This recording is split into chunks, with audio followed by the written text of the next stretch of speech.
Dear students of first year chemistry, now we are going to start our lecture 23 of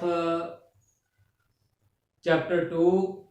In this today topic of discussion is sublimation and solvent extraction.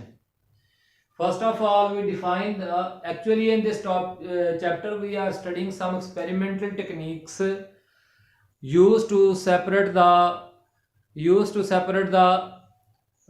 desired components from mixtures.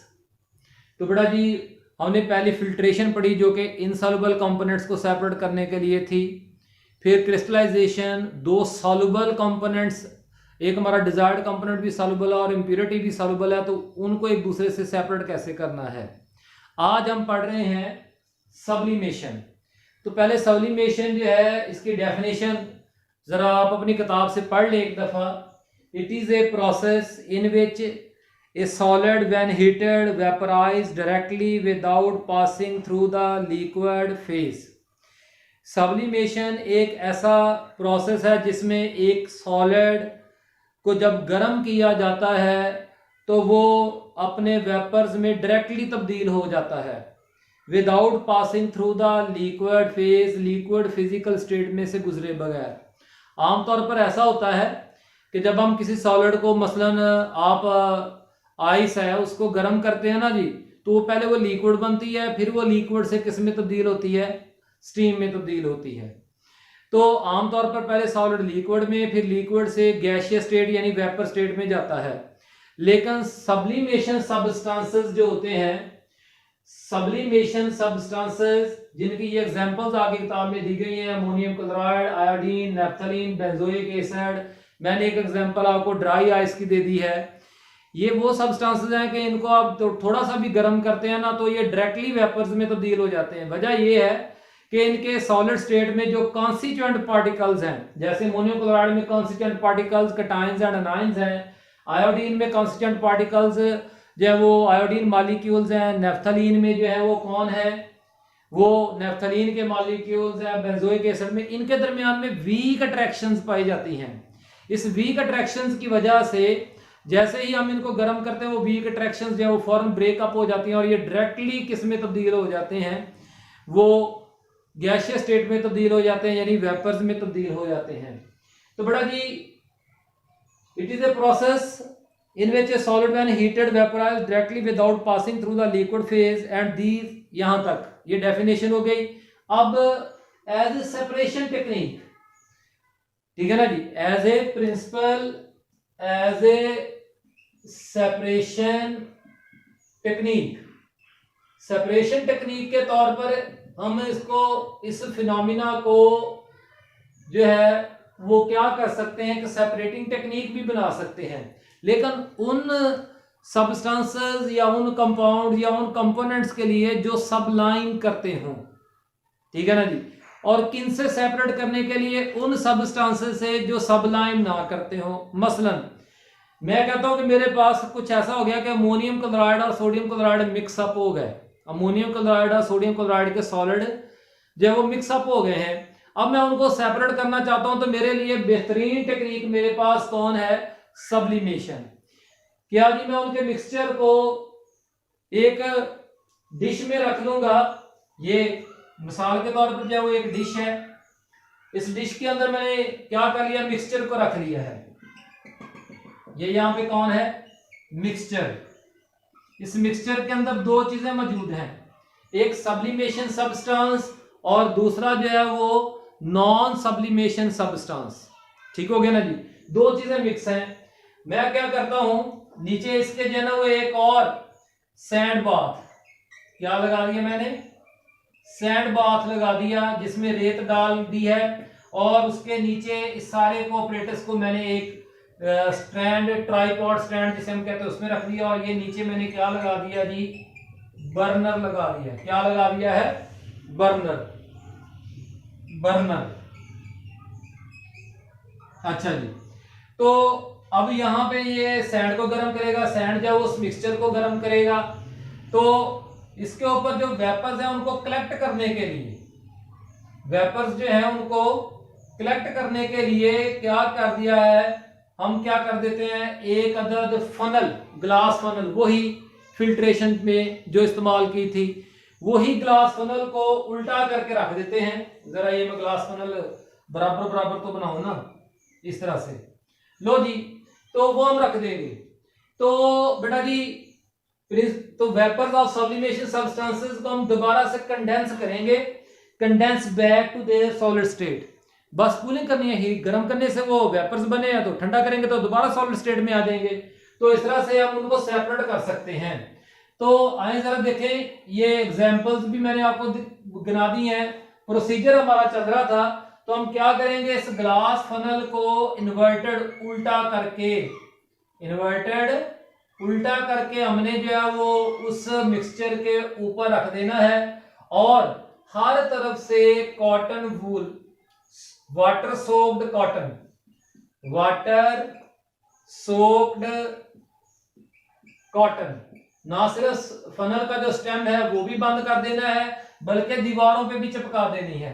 तो बेटा जी क्या होगा, जो water है ना, यहां से जब वो वेपोरेट करेगा, water evaporation causes cooling, water evaporation causes cooling. तो इस जगह पे क्या हो जाएगा, इस अंदर अंदर वाली साइड पर सारे के जो वेपर्स बनेंगे वो अंदर वाली साइड पर लो कूल्ड एरिया में होंगे, तो वो इसकी दीवारों के ऊपर, इस फनल के अंदर इस तरह से जो है वो वेपर्स जो है वो चिपक जाएंगे। किसके, solid crystals, solid state of sublimation substance. और पीछे क्या बच जाएगा, पीछे जो है वो फिर क्या बच जाएगा, नॉन सब्लिमेशन पीछे बच जाएगा। तो इस तरह से दोनों जो है, ऊपर इधर सब्लिमेशन सब्सटेंस ऊपर जमा हो जाएगी, कंडेंस बैक होकर दोबारा से कूलिंग होकर कंडेंस होकर यहाँ पे सॉलिड स्टेट में जमा हो जाएगी, और नीचे जो है वो नॉन सब्लिमेशन सब्सटेंस जो वो नीचे उसी वॉच ग्लास में या पेट्री डिश में जो है वहीं पे वहीं पड़ी रह जाएगी। तो ये बड़ा जिसका एक छोटा सा प्रोसीजर है। अब हम अगला टॉपिक शुरू करते हैं। हमारा अगला टॉपिक जो है वो क्या है जी, सॉल्वेंट एक्सट्रैक्शन। सॉल्वेंट एक्सट्रैक्शन की बड़ी पहले हम डेफिनेशन करते हैं। ये बड़ी जो है वो केमिस्ट्री, एनालिटिकल केमिस्ट्री में बहुत ज्यादा इस्तेमाल होने वाली सेपरेशन टेक्निक है। तो पहले इसकी डेफिनेशन आपकी किताब में कैसे लिखी हुई है, according to this technique a solute can be separated from a solution. एक सॉल्यूट को आप उसके सॉल्यूशन से, इसका मतलब है कि उसमें डिसॉल्व्ड है, आप उसमें से उसको निकाल सकते हैं।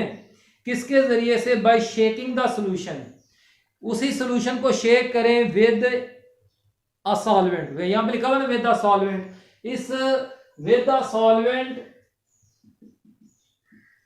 विद अ सॉल्वेंट, सॉल्वेंट अगली लाइन में है, यहां पे आपने लफ्ज लिखा देना है second, with a second solvent. एक और सॉल्वेंट के साथ उसको शेक करना है सॉल्यूशन को, in which the solute is more soluble, जिसमें सॉल्यूट तो ज्यादा से ज्यादा हल हो जाता हो, and the added solvent does not, वही हमारा जो सेकंड सॉल्वेंट है वो does not mix with the solution, वो सॉल्यूशन के साथ मिक्सअप ना हो। दोबारा से, इस टेक्निक में हम जो है वो सॉल्यूशन में से सॉल्यूट को निकालने के लिए सेकंड सॉल्वेंट सॉल्यूशन में डालेंगे, उसको शेक करेंगे। वो जो सेकंड सॉल्वेंट है वो सॉल्यूट को तो ज्यादा से ज्यादा अपने अंदर हल कर लेगा, लेकिन सॉल्यूशन को उसमें हल नहीं होगा। तो इसका मतलब है कि देखें, सॉल्यूशन में पहले ही एक सॉल्वेंट है, हम उसको फर्स्ट सॉल्वेंट कह सकते हैं, जो डाला वो सेकंड सॉल्वेंट। तो फर्स्ट और सेकंड सॉल्वेंट आपस में इमिसिबल हैं, वो आपस में हल नहीं होते, वो एक पोलर है तो दूसरा नॉन पोलर है, इस तरह से। तो बेटा जी अब इसका आपको प्रोसीजर दिखाते हैं कैसे करते हैं। मिसाल के तौर पर जो वो प्रोसीजर के लिए हम आपके सामने एक छोटा सा, मैं पहले प्रोसीजर पढ़ दूं कि क्या है। Usually it is done by placing the solution, यानी फर्स्ट सॉल्यूशन का आपने क्या रखना है किसमें, and the second liquid, second solvent को इनटू ए सेपरेटिंग फनल। ये है सेपरेटिंग फनल, कुछ इस तरह की बनी हुई। ये सेपरेटिंग फनल का बल्ब, इसको हम क्या कहते होते हैं, बल्ब, और इस हिस्से को क्या कहते हैं, स्टेम। ये स्टेम ऑफ फनल, ये बल्ब, और ये इसका माउथ, जिसके ऊपर आप क्या कर सकते हैं, स्टॉपर लगा सकते हैं, स्टॉपर ऑन माउथ। तो ये तीनों पार्ट्स मिलकर, ये एक इधर वॉल्व भी लगा हुआ है, टूटी, ठीक हो गया ना जी। तो इसको जब हम इसको कहते हैं क्या जी, सेपरेटिंग फनल, सेपरेटिंग फनल। ये मिसाल के तौर पर ये डॉटेड डॉट्स जो हैं ये फर्स्ट सॉल्यूशन को रिप्रेजेंट कर रहे हैं, फर्स्ट सॉल्वेंट को, और उसके अंदर ये स्टार जो है ये किसको रिप्रेजेंट कर रहे हैं, ये सॉल्यूट को रिप्रेजेंट कर रहे हैं, ठीक हो गया जी। अब हमने इसमें क्या कर दिया, सेकंड सॉल्वेंट डाल दिया। ये सर्कल जो है वो किसको रिप्रेजेंट कर रहे हैं, सेकंड सॉल्वेंट को, सेकंड सॉल्वेंट या एडेड सॉल्वेंट। और ये क्या जी, फर्स्ट सॉल्यूशन, जिसमें पहले से ही ये डाल के स्टॉपर लगा के वॉल्व को बंद करके आपने इसको शेक करना है। शेक करने से क्या होगा, ये सेकंड सॉल्वेंट और सॉल्यूशन के अंदर मौजूद जो फर्स्ट सॉल्वेंट है दे आर इमिसिबल, वो आपस में मिसिबल तो नहीं है, ठीक है ना जी। लेकिन आप शेक करके उनको एक दूसरे के अंदर उनके मॉलिक्यूलों को एक दूसरे के अंदर जो है वो पेनिट्रेट करवा रहे हैं, घुसा रहे हैं, और इस दौरान क्या होगा, सेकंड सॉल्वेंट के मॉलिक्यूल सॉल्यूट के मॉलिक्यूलों के साथ इन कांटेक्ट आएंगे, तो वो उनको अपनी तरफ ज्यादा अट्रैक्ट कर लेंगे। क्यों, क्योंकि ये सॉल्यूट सेकंड सॉल्वेंट में ज्यादा हल हो जाता है एज कंपेयर टू सॉल्यूशन के फर्स्ट सॉल्वेंट में। तो इसलिए जैसे ही आप इसको साकर रखेंगे, ठीक है ना जी, the funnel is stoppered and the two liquid shaken together, फिर हम उसको स्टेशनरी कर देंगे, साकर कर देंगे, स्टैंड में लगा देंगे। थोड़ी देर बाद क्या हो जाएगा, ये दोनों सेकंड सॉल्वेंट और फर्स्ट सॉल्यूशन फिर दोबारा दो लेयर्स में आ जाएंगे, क्योंकि ये आपस में मिसिबल है, ठीक है ना जी। जो भारी होगा वो नीचे लेयर में आ जाएगा, जो सॉल्वेंट भारी होगा वो नीचे वाली लेयर में आ जाएगा, जो हल्का होगा वो ऊपर लेयर में आ जाएगा। अभी फिलहाल मैं ऐसे रहने देता हूं। तो जैसे हम साकर रहने देंगे तो आप देखेंगे कि यहाँ पे सिर्फ एक स्टार आ गया, बाकी सारे स्टार जो है वो किधर चले गए। यानी ये नहीं हो कि यहाँ से सॉल्यूट मुकम्मल तौर पर उधर शिफ्ट हो गया, नहीं, ज्यादातर जो है वो सॉल्यूट किस में चला गया, सेकंड सॉल्वेंट में चला गया, बहुत कम इधर रह गया। तो इस तरह से फिर आप क्या करेंगे जी, ये वॉल को ओपन करेंगे, इसको ओपन किया और क्या किया जी, जो सॉल्यूशन है उसको यहां पे निकाल लिया, ये एक स्टार वाला सॉल्यूशन इधर आ गया, और ये सारे का सारा जो है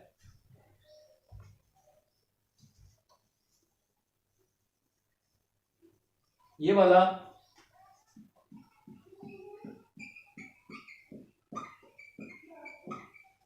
जैसे ये लेयर यहां पे आए, फॉरन स्टॉप को क्या कर दें, क्लोज कर दें, फिर इसको क्या कर दें, क्लोज कर दें। तो इस तरह से क्या हो जाएगा, आप एक सॉल्यूशन को दूसरे से, अब इस तरह से आपने जो है पहले सॉल्यूशन में से ऑर्गेनिक कोई भी सॉल्यूट जो है उसको दूसरे सॉल्वेंट में सेपरेट करने में कामयाब हो गए हैं। दूसरा सॉल्वेंट हो सकता है कि वोलेटाइल वो उड़ जाए, तो आपके पास सिर्फ पीछे क्या बच जाएगा, फिर आप स्टॉपर खोल दें तो ये भी उड़ जाएगा, तो पीछे इधर क्या रह जाएंगे, सिर्फ और सिर्फ जो है वो सॉल्यूट्स रह जाएंगे जिनको आप सेपरेट करना चाहते हैं।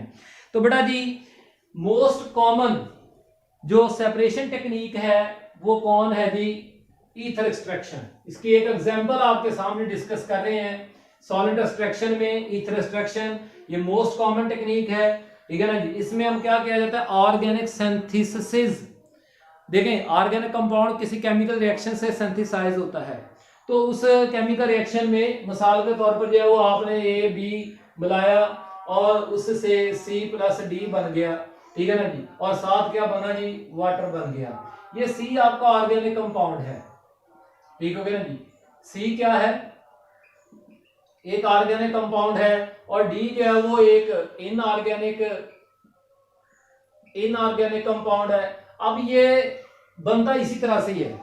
C ऑर्गेनिक कंपाउंड मिसाल के तौर पर जो है वो एक सर दर्द जैसे डिस्प्रिन की गोली है उसमें बनाने में इस्तेमाल होती है, तो ये एक ऐसा कंपाउंड है। अब हमें बनता ही इस रिएक्शन से है जैसे मैंने लिखा है, तो भाई हमें इस रिएक्शन मिक्सचर में से C को सेपरेट करना है, C को रिएक्शन मिक्सचर में से सेपरेट करना है। तो इस रिएक्शन का नाम क्या होगा, ऑर्गेनिक सिंथेसिस, क्योंकि इसमें एक ऑर्गेनिक प्रोडक्ट बन रही है। तो वो रिएक्शन जिनमें ऑर्गेनिक प्रोडक्ट्स बनती है उन रिएक्शंस को ऑर्गेनिक सिंथेसिस, ठीक है ना जी, सिंथेसिस, और उन कंपाउंड्स को ऑर्गेनिक सिंथेसिस, ठीक है जी। आईएसओ तो एक रिएक्शन है, ईएसओ तो कंपाउंड्स है। तो separate organic synthesis from aqueous solution, ether extraction जो है वो सबसे ज्यादा इस्तेमाल की जाती है। एडवांटेज इसका क्या है कि इससे जो है वो इनऑर्गेनिक इंप्योरिटीज जो हैं वो किस में रह जाएंगी, रिमेन इन एक्वस फेज। और फिर आप क्या करेंगे, कलेक्शन, जब आप देखें कि the ether is the inorganic impurities remain in the aqueous phase where as the organic compound goes to the ether layer, वो ईथर लेयर में चला जाएगा। फिर अब आप ईथर लेयर में इसे कैसे कलेक्ट करेंगे, collection of organic solute from ether solvent, वो आप कैसे करेंगे, तो उसके लिए आप क्या करेंगे, the ether layer is separated and the organic product जो कि हमारी desired component is obtained by evaporating the ether, हम ईथर को इवेपोरेट कर देंगे, तो इस तरह से हमारे पास पीछे जो है वो ऑर्गेनिक कंपाउंड जो है वो हासिल हो जाएगा। अब बेटा जी दो शॉर्ट क्वेश्चन हैं जो आपको नोट करने हैं। पहला शॉर्ट क्वेश्चन, अगर आप अपनी किताब की लाइंस को पढ़ें तो उसकी स्टेटमेंट किताब में मौजूद है, क्या जी, repeated short question 1, repeated extractions, यहां से लेके चल रहा है ये short question, repeated extractions using small portion of solvent, बहुत ज्यादा आने वाला क्वेश्चन है ये। Small portion of solvent are more efficient than using single but larger volume of solvent, larger volume of solvent, why, ऐसा क्यों, तो जवाब नोट कर लें, मैं जवाब नोट लिख रहा हूं कि एट ईच एक्सट्रैक्शन, हर मर्तबा जब आप एक्सट्रैक्शन करेंगे, at each extraction a saturated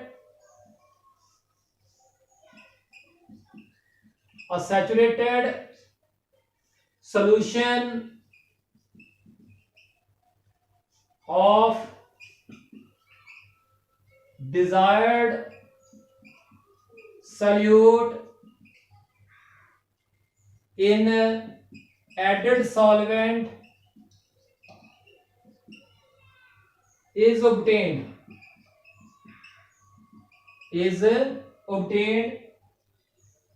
which, full stop के बाद, which contain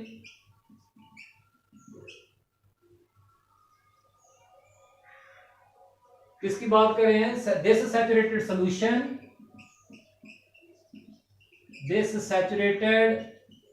solution has maximum amount of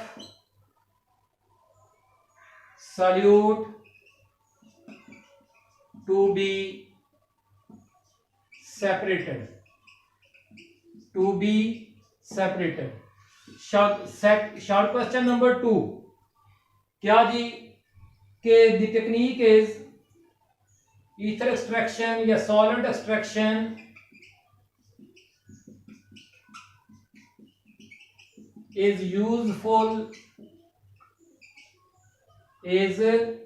useful when product is volatile or thermally unstable,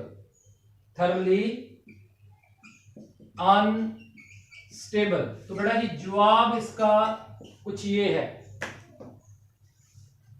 क्या जी, कि because in solvent extraction,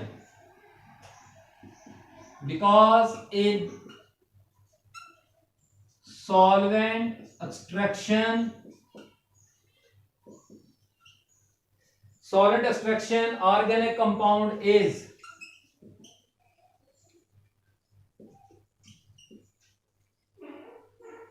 separated from its solution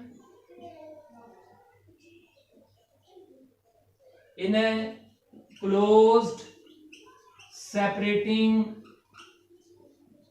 funnel। तो इसलिए अगर वो हमारा जो डिजायर्ड सॉल्यूट है वो वोलाटाइल भी है तो वो उसके लॉस होने का चांस नहीं है। And no heat is required to separate for separation. तो इसलिए ये टेक्निक उन डिजायर्ड सॉल्यूट्स के लिए, उन ऑर्गेनिक्स, उन कंपाउंड्स के लिए जो कि वोलेटाइल भी हों और हीट करने से डिकम्पोज भी हो जाते हों, उनको उनके किसी मिक्सचर से सेपरेट करने के लिए बहुत ज़्यादा एडवांटेजियस है। तो ये बेटा जी आपका जो है वो काम है। कोई भी सवाल हो वो पूछें। अल्लाह ताला हम सबकी मदद करे। आमीन। शुक्रिया।